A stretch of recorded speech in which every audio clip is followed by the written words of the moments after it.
Bonjour à toutes et à tous, soyez les bienvenus sur Mosaïque Cristal. Ce fut un combat de tous les instants, un combat qu'il menait depuis bientôt 10 ans, 8 ans pour être exact. Les retraités mineurs de Moselle-Est peuvent désormais espérer une indemnisation pour préjudice d'anxiété. Alors je rappelle, le préjudice d'anxiété, c'est la peur de tomber malade après avoir été exposé à des produits nocifs au travail. Une porte a été ouverte le 11 septembre dernier par la Cour de cassation et c'est un grand soulagement pour François Dossot. Bonjour. Bonjour, merci de votre invitation. Mais avec plaisir, vous allez nous raconter un petit peu ce combat que vous avez mené. On rappelle, donc, vous êtes ancien mineur et membre du syndicat des mineurs de Lorraine, CFDT. Vous allez nous expliquer un petit peu ce combat tout à l'heure. Merci d'être avec nous. Merci à vous. Sans produits nocifs, on va parler avec Marie-Morgane de produits cosmétiques et ménagers naturels ou faits maison. Salut. C'est ça, on apprendra un petit peu les recettes de nos internautes. Voilà, on verra ça tout à l'heure.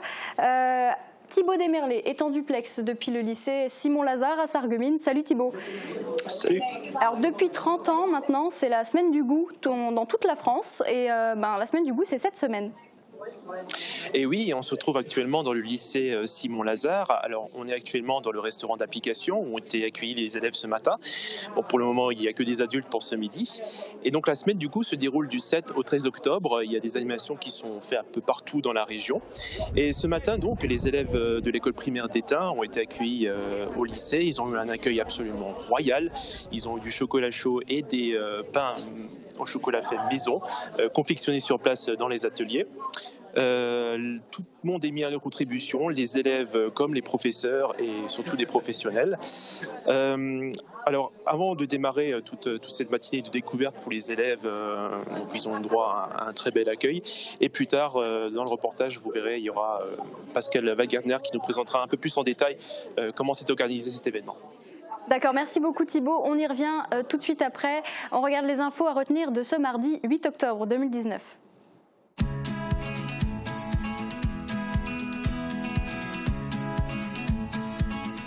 Des activités pour tous les goûts, c'est à Airtrix, chez Best. Le service d'urologie de l'hôpital de Sarreguemines primé. Il a été classé parmi les 50 premiers hôpitaux publics de France dans plusieurs domaines: traitement des calculs urinaires, cancer de la prostate et adénome de la prostate. Le service compte 20 lits et 3 urologues. Il dispose également de très bons équipements, grâce notamment à un don de 200 000 € du Cercle littéraire de Sarreguemines en 2017. Le prix du fioul domestique se stabilise. À la suite des attaques de drones contre des installations pétrolières en Arabie Saoudite mi-septembre, le prix du pétrole a flambé. Leur compagnie a rapidement rétabli la situation, puisant dans ses stocks pour éviter toute rupture. L'impact a été résorbé, les entreprises peuvent proposer des prix stables. Gare aux sangliers. Sur les routes du secteur, il arrive fréquemment de rencontrer du gibier. Ce matin, une automobiliste circulant sur la RD 662 à hauteur de la station de gaz d'Obergeilbach en a fait les frais. Les dégâts sont uniquement matériels, mais relativement importants vu le gabarit du sanglier. Des dessins des enfants pour des soldats français en OPEX. Les élèves des classes de CP à CM2 des écoles de Beach ont réalisé leurs dessins pour les militaires. Une belle initiative qui dure depuis plus de 10 ans et qui mettra sans doute du baume au cœur des soldats pendant les fêtes de fin d'année.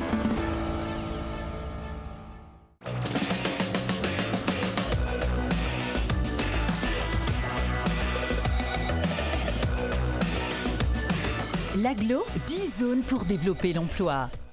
On continue avec la page météo de Marie-Morgane Lorenz. Avec le Crédit Mutuel, partenaire des grands événements sportifs.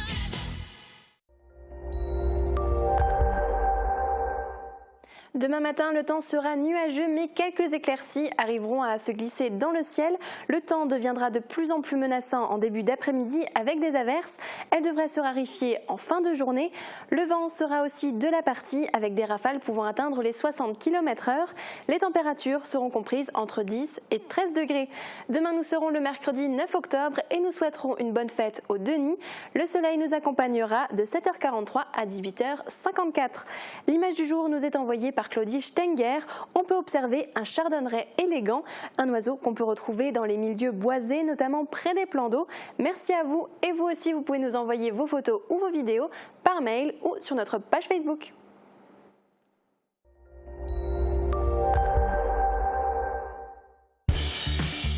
Cent fois, 1000 fois, je vous ai renvoyé la balle. Fermap, des portes de garage sécurisées pour vous. Pour la semaine du goût, quelques petits chanceux de l'école primaire d'Étain ont été accueillis ce matin au lycée Simon-Lazare. Nous sommes en relation directe avec Pascal Weingartner, directeur délégué à la formation professionnelle et technologique. Bonjour. Bonjour. Alors, comment s'est déroulée exactement cette matinée au lycée ce matin ? Alors, cette matinée s'est déroulée dans un cadre très convivial avec un accueil sur un petit cacao et une petite brioche avec des pépites de chocolat faites par nos élèves. Et ensuite, par des activités au niveau de la boulangerie, avec du pétrissage de la pâte à pain, de la pâtisserie avec de la ganache au chocolat sur des tartelettes. Et ensuite, aussi au niveau de la mention complémentaire, chocolatier pâtissier spécialisé avec la dégustation de macarons et de chocolat. Alors on voit sur les images, il y a beaucoup d'enfants ce matin au lycée. J'imagine que ça nécessite pas mal d'organisation en amont. Comment vous êtes organisé et combien de personnes s'en sont occupées ? Alors effectivement, il y a une organisation qui est à mettre en place, mais 8 enseignants ont été mobilisés, plus 2 classes, donc pour que chacun puisse avoir des rôles bien précis et pour que l'organisation soit parfaite et surtout que ce soit ludique et pour que les enfants prennent du plaisir ainsi que les accompagnateurs de l'école primaire d'Étain Schmidt-Villers. C'est important de faire découvrir des particularités culinaires à ces enfants, à ces petits curieux ce matin ? Tout à fait. Je me suis attaché à leur dire qu'il n'y avait pas que le ketchup et les frites, qu'il y avait plein d'autres bonnes choses. Et cette semaine de la gastronomie est justement faite pour faire découvrir à tous les enfants qu'on peut manger des bonnes choses, des fois qui sont faites tout simplement, et aussi peut-être pour susciter des vocations, parce que notre rôle aussi, c'est de pérenniser nos métiers de la bouche dans le monde quotidien de tous les jours. Alors ça, c'était pour aujourd'hui. Y a-t-il d'autres choses de prévues pour cette semaine ? Alors effectivement, dans le cadre de la semaine du goût, notre restaurant d'application, comme vous le voyez derrière moi, tourne avec des préparations au niveau des saveurs, des goûts, des produits qu'on n'a pas l'habitude de travailler, et ce qui permet aussi aux élèves de découvrir ces produits-là, et en même temps nos clients aussi. C'est une très bonne initiative en tout cas. Merci beaucoup, oui. Pascal Weingartner. Bonne semaine de goût à toute l'équipe du lycée Simon-Lazare. Merci beaucoup. On part maintenant à Bitche où d'autres enfants maintenant, des enfants des 3 écoles élémentaires ont envoyé des dessins à des soldats partis en opération extérieure pour leur apporter un peu de réconfort et c'est très touchant. Regardez. Apporter un peu de chaleur aux soldats pendant les fêtes de fin d'année. Hier soir à l'hôtel de ville de Bitche, les 3 écoles élémentaires, Louis Pasteur, Baron de Gunzer et Rempart, ont apporté leurs dessins. Une initiative qui dure depuis plus de 10 ans maintenant. C'est une association qui a été montée à Paris par les femmes de militaires, des femmes de généraux en particulier, qui pour tous les soldats qui sont en OPEX au moment des fêtes de fin d'année, ont pensé qu'il était bon et d'envoyer un colis et d'envoyer un dessin de soldats, d'enfants, pour les soldats qui sont absents de leur famille pendant ces fêtes de fin d'année. Et c'est très difficile pour eux d'être loin de tout. Et je pense qu'un soldat d'enfant, un dessin d'enfant à ce moment-là, c'est vraiment quelque chose de particulier. Ça les rattache à leur famille, ça leur rappelle leur famille restée en France. Les enfants du CP au CM2 ont participé à cette belle opération. On a fait des dessins pour les militaires, parce qu'ils n'ont pas forcément le temps d'aller voir leur famille à Noël. Et du coup, on voulait leur faire un petit cadeau pour Noël et pour leur rappeler de leur famille et tout ça. Ça leur fait la chaleur vu qu'ils sont loin de leur famille. C'était déjà pour les militaires parce qu'ils partent à Manu. Et pourquoi c'est important d'envoyer des dessins aux militaires ? Pour comme ça, ils sont moins tristes et pour et ils sont plus contents. On a fait des dessins à l'école. On a fait des dessins pour les militaires, pour ceux qui ne peuvent pas passer le Noël en famille. Les dessins vont être acheminés à Paris pour l'association Solidarité Défense. C'est elle qui se chargera de les envoyer aux différents endroits où l'armée française est présente. Un joli geste qui, on l'espère, réchauffera le cœur aux soldats loin de leur famille. Et on continue les bonnes actions. Pour la seconde fois, au golfe de Sarreguemines, l'association allemande Greenburner a fait montre de générosité en aidant 2 associations locales à vocation sociale. Des tournois de golf caritatifs ont permis d'offrir un chèque de 2 000 € aux associations Les Bouchons de l'Espoir 57 et la Coccinelle. La première récolte de l'argent pour aider les enfants atteints de cancer et la seconde organise des rencontres pour aider les enfants de moins de 4 ans et leurs jeunes parents. S'il y a bien un domaine dont on parle peu, c'est celui de l'urologie. Depuis 4 ans, le service d'urologie de l'hôpital Robert Pax de Sarreguemines figure dans le classement des meilleurs hôpitaux publics de France, réalisé par l'hebdomadaire Le Point. Cette année, leur positionnement est sans appel. Ils sont dans les 50 meilleurs. Bienvenue au bloc 3. Le personnel est en pleine opération, une réduction de la prostate. Rien d'exceptionnel, c'est le quotidien de l'équipe du chirurgien urologue Issam Aizouki. Un travail récompensé il y a peu par le classement des meilleurs hôpitaux publics de France. Cette année, le service se place 14e pour le traitement des calculs urinaires, 36e pour celui du cancer de la prostate et 47e pour l'adénome de la prostate. Un très beau palmarès qui n'est pas le fruit du hasard. La médecine, la chirurgie, c'est pas seulement la technicité, mais également l'organisation. C'est de l'accueil au secrétariat, en passant par la consultation externe, par le service d'hospitalisation, par le bloc opératoire. C'est des équipes formidables, motivées, avec un très bon contact avec les patients. Il y a 20 ans, le praticien part du pôle général de chirurgie pour créer un service à part entière consacré à l'urologie. Aujourd'hui, il est composé de 20 lits et de 3 urologues.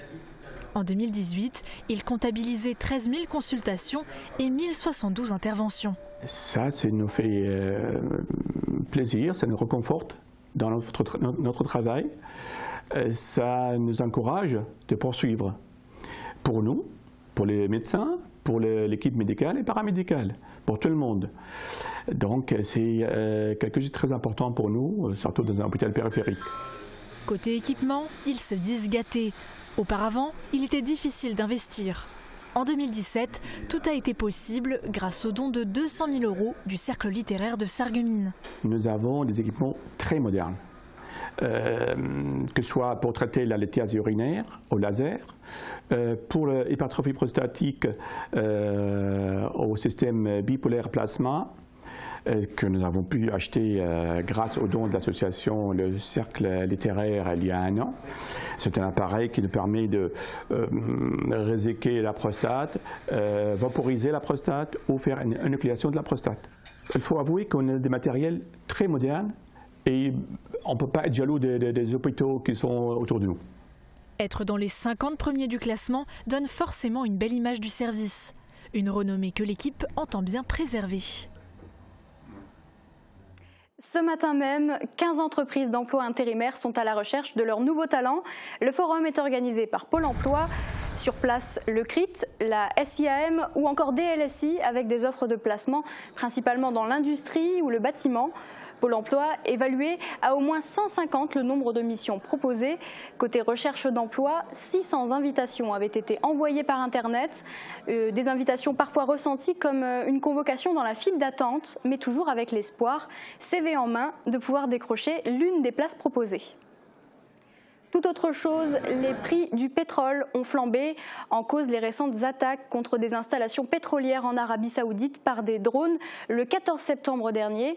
Les répercussions se font sentir au niveau des distributeurs de fuel de la région, mais aussi grâce à une organisation préventive, l'impact a été bien absorbé. Le point avec Thibaut Desmerlés.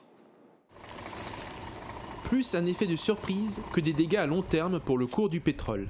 Face aux événements survenus en Arabie Saoudite qui ont provoqué une chute de l'approvisionnement au niveau mondial, les petits comme les grands distributeurs ont subi des dommages collatéraux.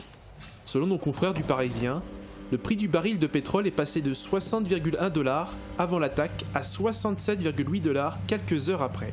La hausse se répercute sur la valeur du fioul dépendante également des actualités internationales. C'est un marché qui vit au jour le jour. Anticiper, c'est une grande chose parce que les prix, il y a une cotation journalière, on ne sait pas la veille ce qui arrive le lendemain. Les prix peuvent varier le même jour, parfois 2 à 3 fois, on a des changements de prix. Donc c'est très difficile d'anticiper, mais on est en situation plutôt de subir les marchés internationaux parce qu'on n'a pas la main sur ça. Et pourtant, au lendemain de l'attaque jusqu'à aujourd'hui, on constate une rechute. Et pourquoi ? L'Arabie Saoudite n'est pas le seul pays producteur et il a réagi assez rapidement pour recouvrir sa production. De plus, la demande en pétrole est en légère diminution. Et enfin, chaque pays, comme la France et comme l'entreprise de distribution de fioul à plus petite échelle, dispose d'une capacité de stockage qui leur permet de fournir leurs produits en puisant dans ces réserves. Ils peuvent donc continuer à proposer des prix stables. Bien sûr, on a une capacité de stockage et en général, quand on a un carnet de commandes, on essaye de s'efforcer de couvrir ces commandes-là, justement pour faire bénéficier nos clients avec le prix lequel on avait convenu. À l'annonce de l'attaque, les consommateurs n'avaient pas tardé à réagir et ont fait exploser les carnets de commandes de peur que cela continue d'augmenter. Le prix du mètre cube du fioul domestique avait progressé de 50 €. Aujourd'hui, il semble se stabiliser malgré la situation tendue au Moyen-Orient. On marque une pause et on se retrouve dans quelques minutes sur Mosaïque Cristal. Sport, loisirs et bien-être au pays de Beach grâce au centre aquatique de Rohrbach et à la piscine de Beach.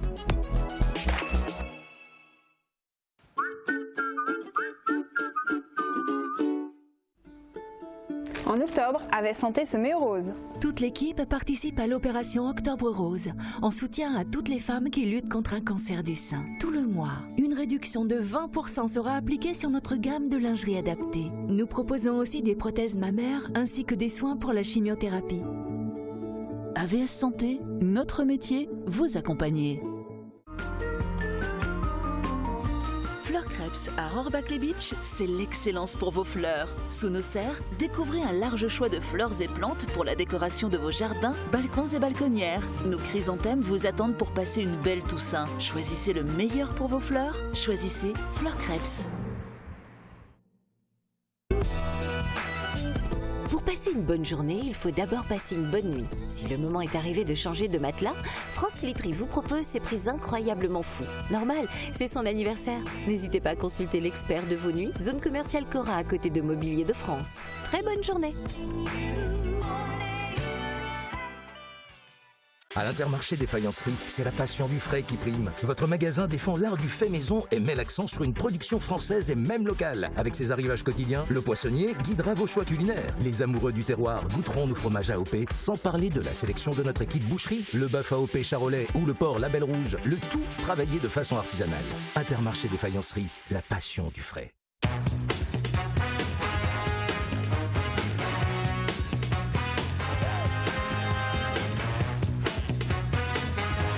Vente, réparation, dépannage, lavage, station-service.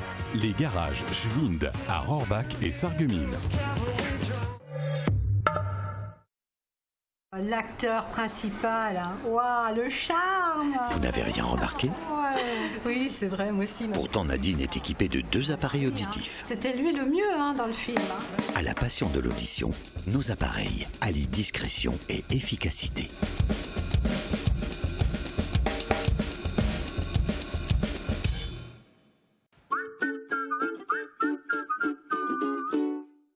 Alors Marie-Morgane, dans ta chronique, aujourd'hui, tu vas nous parler de recettes, mais attention, pas de recettes culinaires. Hein. On a voulu connaître les secrets de nos internautes pour leurs produits faits maison.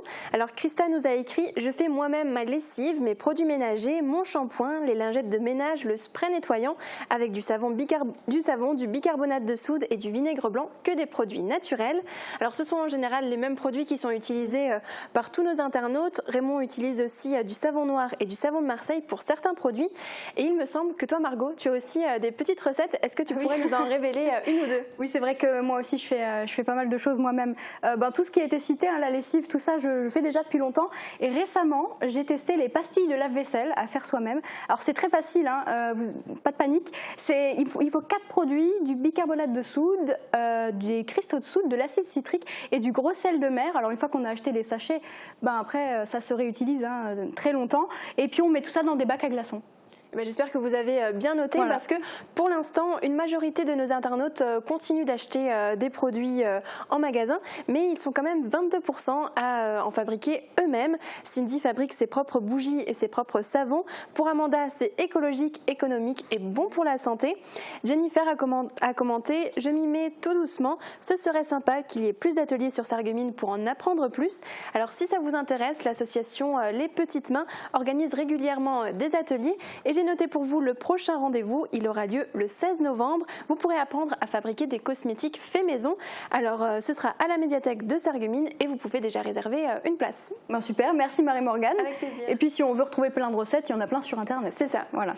Dans l'actualité, le 11 septembre dernier, la Cour de cassation a cassé un arrêt de la Cour d'appel de Metz qui datait de 2017.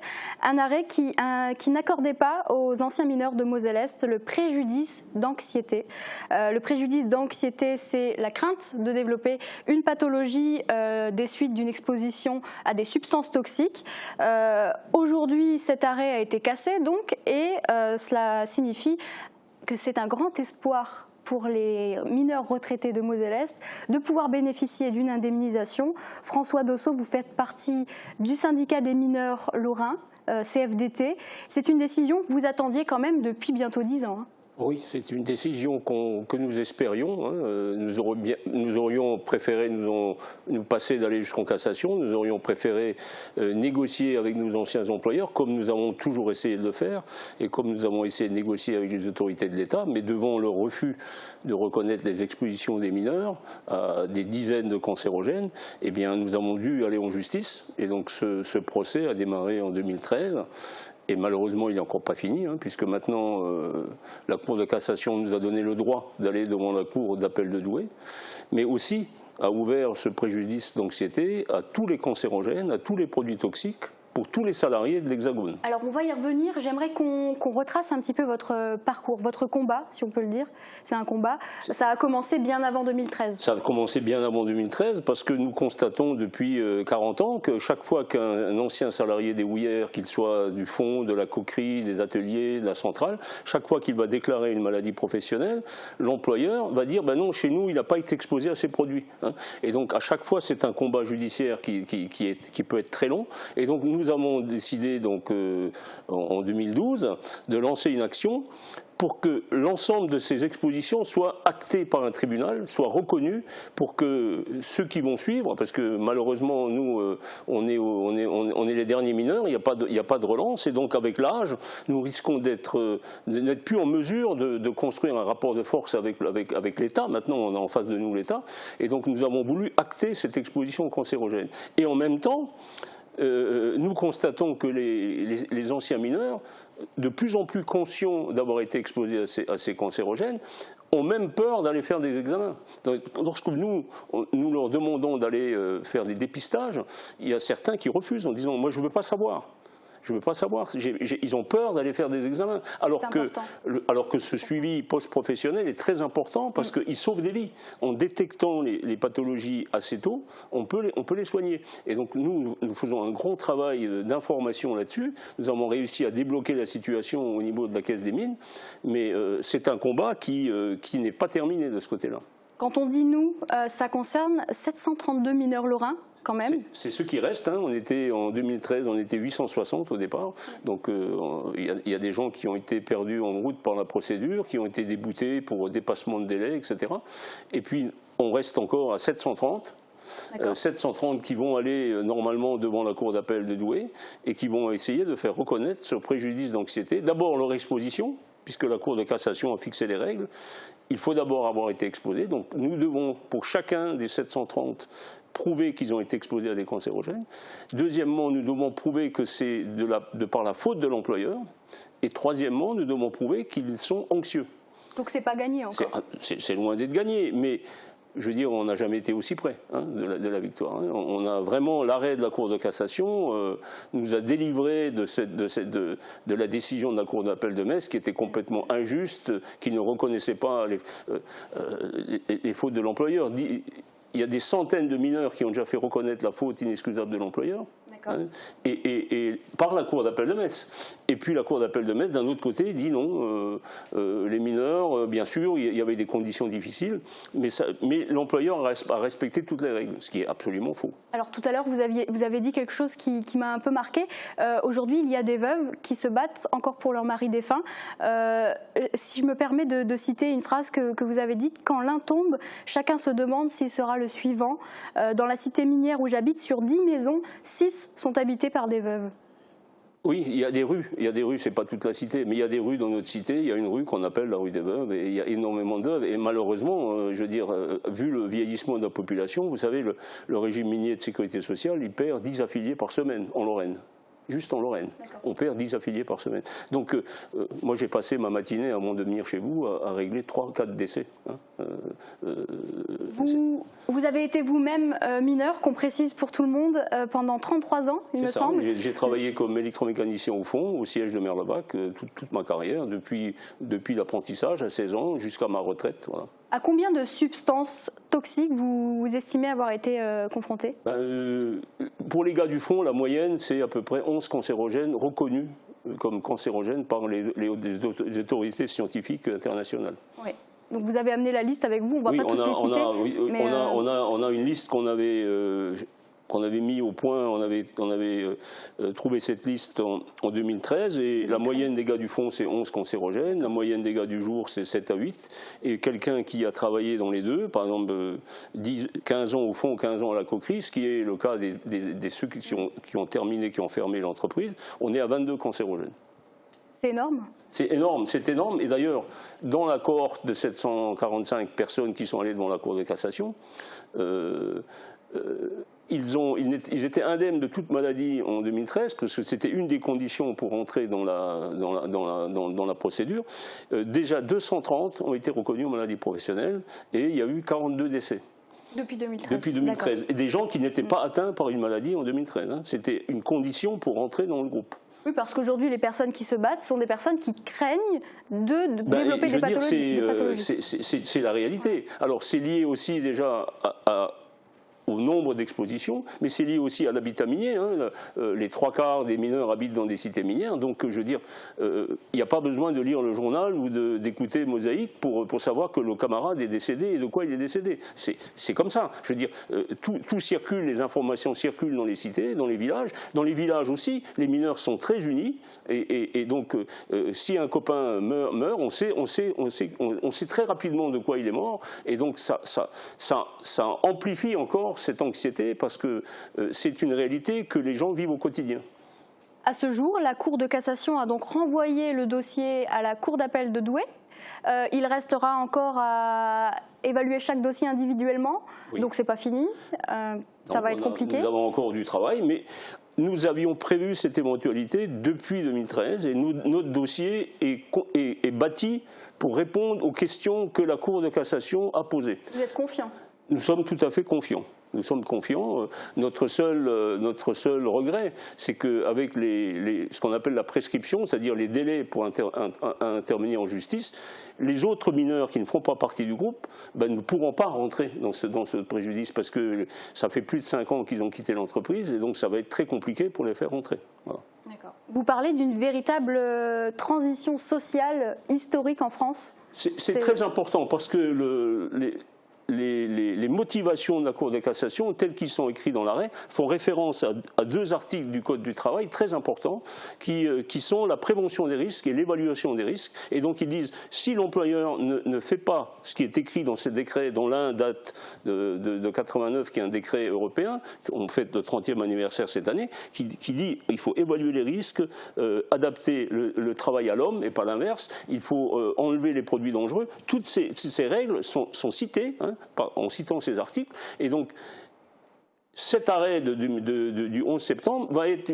un moyen de faire de la prévention sur le lieu de travail, et même, d'ailleurs, cet arrêt puisque la Cour de cassation fait référence au Code civil, au droit commun, même des gens comme à Rouen qui sont exposés de manière environnementale pourront se référer à cet article en disant nous on est dans la même situation, on est anxieux parce qu'on est exposé à des tas de produits toxiques, on ne sait même pas lesquels, et donc cet arrêt du 11 septembre va ouvrir des tas de portes sur les lieux de travail, mais aussi au niveau environnemental. À des milliers, voire millions de Français qui sont exposés à des risques... le risque toxique, les cancérogènes, c'est 2 millions de salariés en France. 10%. 10%. Et si on rajoute tous les toxiques, on est bien au-delà.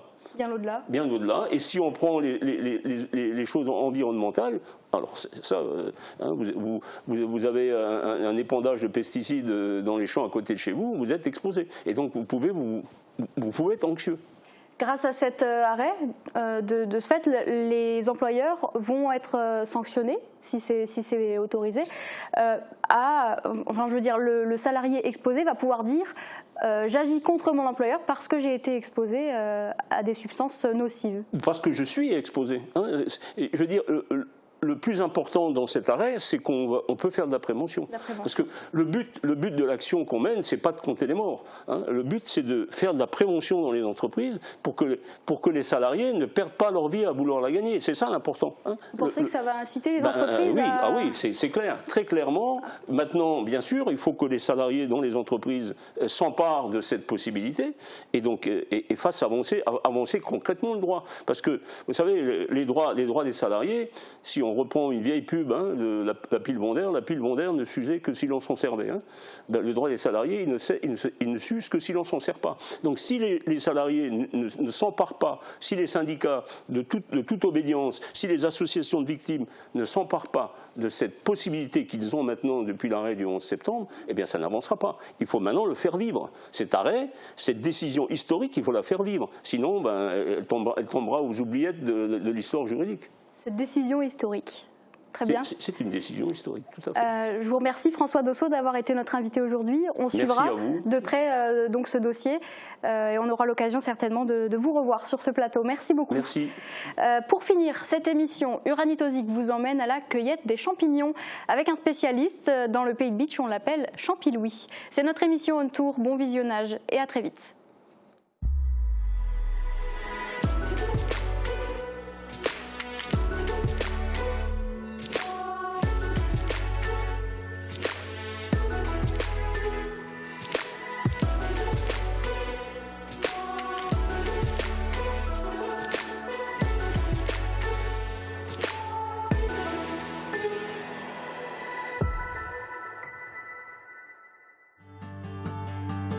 Bonjour à tous. Cèpes, rosée des prés, girolles, de nombreuses espèces de champignons poussent en abondance en automne. Et comme dans la forêt de Montbronne, par chez nous, on peut les cueillir jusqu'au mois de janvier. Alors avant de partir panier sous le bras, il faut être bien préparé et connaître quelques règles. On va découvrir tout ça, mais d'abord je vous propose une petite présentation sur le champignon.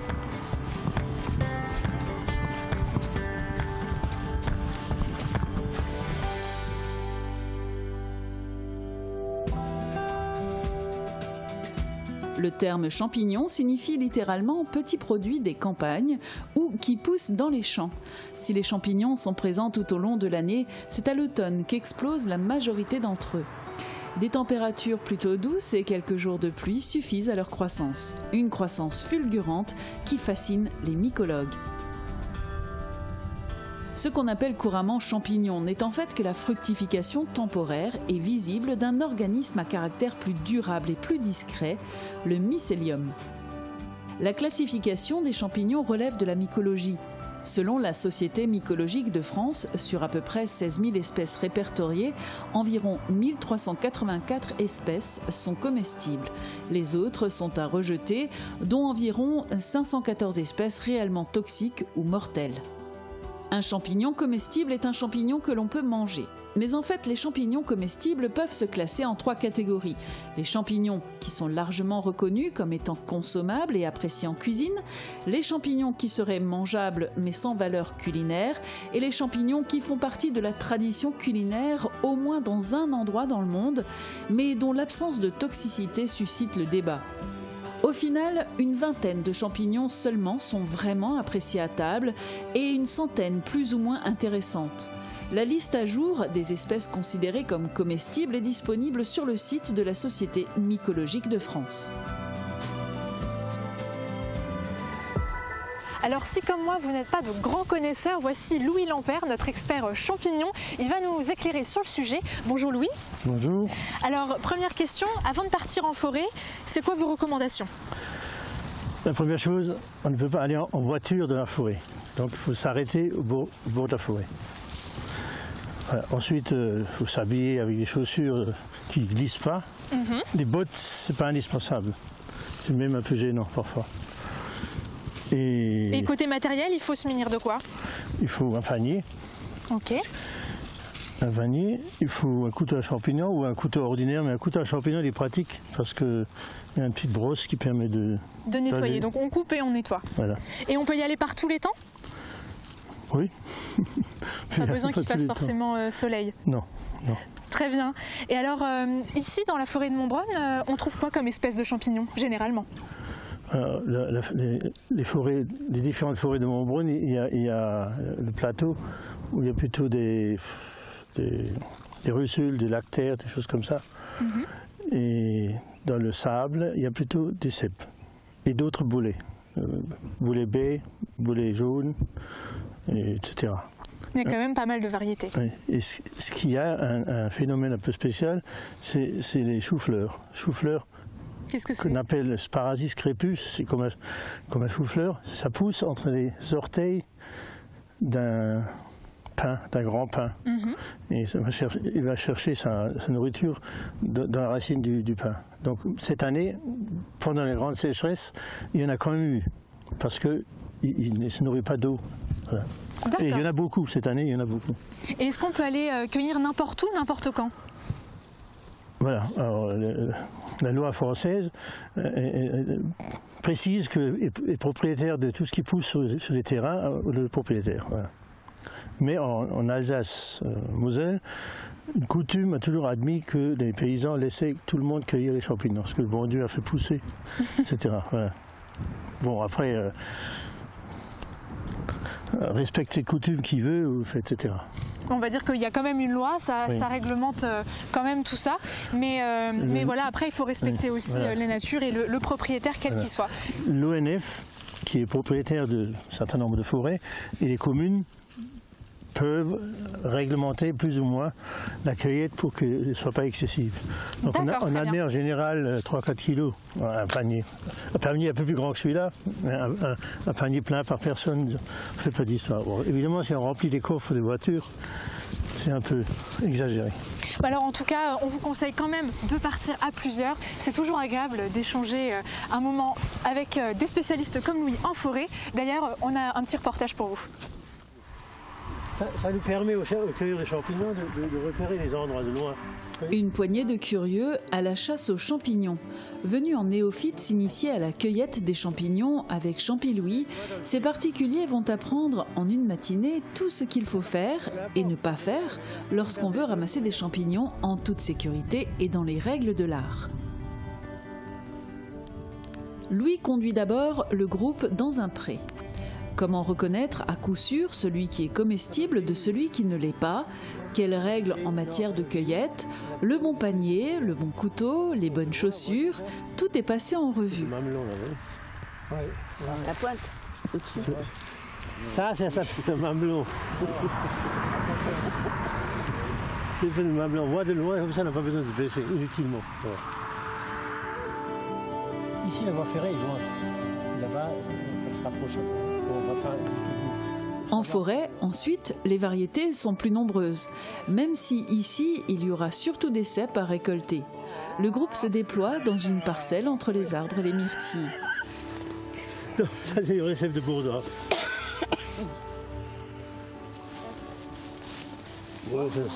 Ceux-là, on ne les mange pas. Hein. Non. Il y a une variété de claver qu'on peut manger. Alors, je fais tout le truc. Je ne pense pas qu'on en trouvera. Une variété. Alors, il y a des villages où on est spécialisé pour les clavers, parce qu'il y a toujours des clavers, les gens ont l'habitude, etc. Les cueilleurs vont aussi trouver plusieurs spécimens pour l'exposition de champignons du lendemain. Après la cueillette, vient le moment très attendu de la dégustation. Avec un temps pluvieux, quoi de mieux qu'une bonne soupe de champignons, évidemment. À l'automne, Louis emmène presque chaque semaine des groupes de curieux en forêt pour transmettre son savoir et sa passion des champignons. La saison passée, il ira glaner l'ail des ours, puis la spérule odorante, parce qu'à chaque saison, la nature offre son lot de saveurs et de plaisir à celui qui prendra le temps de le découvrir et de l'apprécier. Alors Louis, quels sont les gestes, les bons gestes pour cueillir un champignon? Il faut faire attention à quoi? Bon, les bons gestes, il faut prendre les champignons en évitant de prendre toutes les saletés qui sont autour. Toute l'herbe, la terre, etc. Voilà. Alors c'est pour ça qu'on a un couteau. Du bon matériel déjà avant tout? Oui, un couteau avec une petite brosse qui permet d'enlever les grosses saletés. Ensuite, il ne faut pas prendre tous les champignons et ceux qu'on ne pourra pas les rejeter. Il faut prendre, cueillir, mettre dans le panier et ne pas toucher aux autres. Il faut respecter pour ceux qui arrivent après. Pour ceux qui arrivent après, aussi bien les hommes qui viennent cueillir ou bien des animaux qui veulent les manger. Très bien. Et là on est sur quelle espèce, dites-moi? Donc on est dans un pré, donc dans des prés, il y a les rosiers des prés. Donc, on reconnaît à quoi alors que c'est une rosée des prés? Le rosier des prés, il est bien rose en dessous, c'est net. Donc je vais faire les bons gestes. On coupe les petites saletés avec la brosse. Donc là, vous enlevez en fait toutes les petites saletés. Les herbes, les petites saletés qui continuent à rentrer dans le champignon. C'est-à-dire le champignon, quand on l'a arraché du sol, il continue à pousser tout doucement. Donc en poussant tout doucement, si on cueille les saletés avec, on les met dans le panier, elles vont finir, ces saletés vont finir par rentrer parce que le champignon continue à pousser. Donc si on les enlève avant, il sera propre. Très méticuleux. Il sera propre toute la journée. Voilà.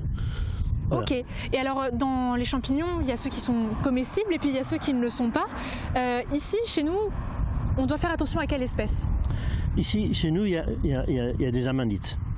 Et la plupart des amanites sont toxiques. Il y en a qui sont mortels, l'amanite phalloïde que tout le monde a entendu parler, et puis il y en a d'autres qui sont plus ou moins toxiques. Donc ça, il faut savoir. Mais comment on les reconnaît, par exemple? Les amanites ont ce qu'on appelle théoriquement une volve, c'est-à-dire le pied, il est gros, et comme une cupule qui couvre le pied. Voilà.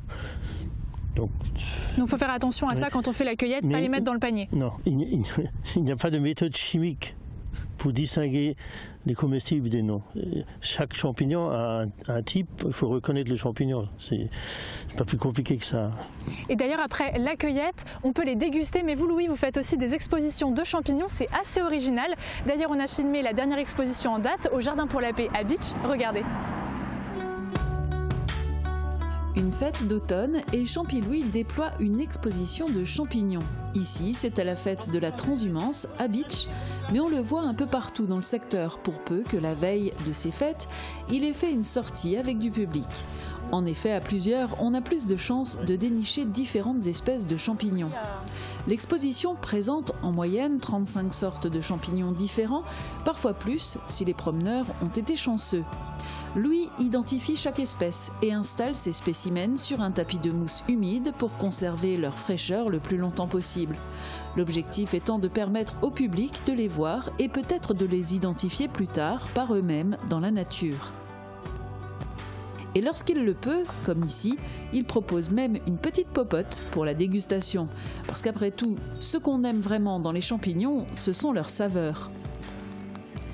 Le néophyte découvre ainsi différents champignons qu'il pourrait être amené à voir dans le secteur au détour d'une promenade. L'étiquette indique également si le champignon est comestible ou pas. Un bon moyen d'avertir le public des dangers d'une cueillette sauvage sans un minimum de connaissances.